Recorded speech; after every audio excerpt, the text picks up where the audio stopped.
And for today's video mga boss, ay nag-crave talaga ako sa seafood mukbang. Kaya naman naghanap talaga ako na makakasama kong kumain. At buti nilang madaling kontakin ang aking mga barkada. Kaya naman namili na talaga kami ng aming mga gagamitin. Bumili nga kami kagad ng alimasag, ng hipon, tahong, at ng mais para lang matuloy ang seafood mukbang. At syempre naisip ko kagad ang place ng aming friend na si Rupa dahil nasa gitnang bukid sila. Napaka-presko nga talaga ng feeling kapag nasa gitnang bukid at napakatahimik.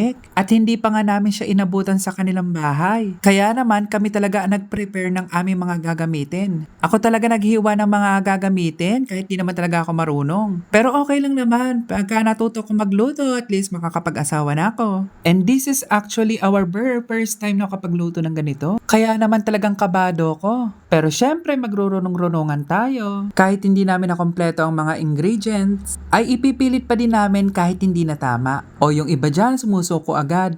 Kaya ikaw wag kang susuko. At dito ay nagigisa na nga kami na ilagay na namin yung bawang at sili. Sinabay na namin yan. Sumunod na agad ang sibuyas. Para dire-diretso na kasi nakakagutom. Itong lulutuin namin ay yun talagang nakikita namin sa video na nakakatakam talaga. Ewan ko ba naman, bigla na lang ako nag-crave sa seafood mukbang. Isinabay na nga namin sa gisa ang mais para magkaroon ng lasa. At pagkatapos nga niyan ay mekos-mekos lang. At pagkatapos sinulog na nga namin itong crab. At napakaganda nga ng crab na aming nabili. At masasabi ko talagang super sulit ang 120 per kilo niyan. Kaya naman maraming salamat sa aming nabila na magandang babae na si Tita Pay. Kaya naman sinisigurado ko mauulit ang pagbili ko sa kanya. At isinunod na nga namin ilagay ang tahong. At naglagay nga pala kami dito ng Sprite para magkaroon ng tamis. At para mabalance na rin ang kanyang magiging lasa. At imekos-mekos nyo na nga lang yan. At pag nararamdaman nyo ng gutom na kayo, luto na yan.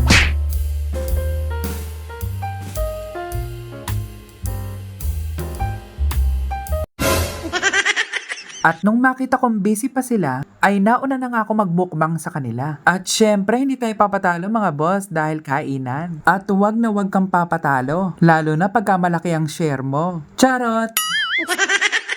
Abay mga boss, pagka ganito ang makakain, abay gaganahan ka talaga. Kaya naman, tara, samahan nyo kaming kumain.